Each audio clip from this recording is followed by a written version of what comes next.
At ito po marahil narinig nyo na po yung salitang Philippine Development Plan.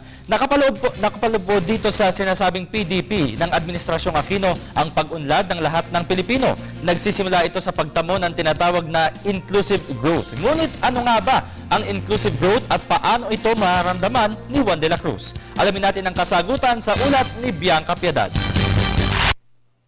2 taon mula ngayon, inaasahan na maisasakatuparan na ang mga layunin ng Philippine Development Plan sa pagkamit ng inclusive growth.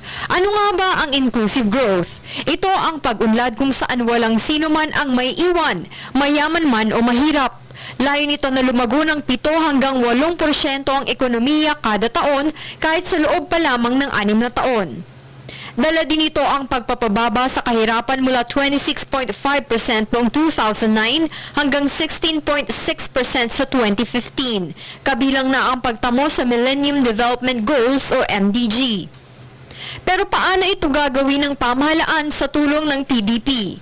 Ito ay sa pamamagitan ng pagpapagawa ng mga tulay at daanan at iba pang proyektong pang-infrastruktura, pagkakaroon ng bukas at malayang pamamahala, pagpaparami ng trabaho na aabot sa 1 milyon kada taon at pag-usbong ng mga negosyo, pagsasaayos din ng pananalapi ng bansa at ang pag-aangat ng kagalingang pantao at mas pinabuting serbisyong panlipunan.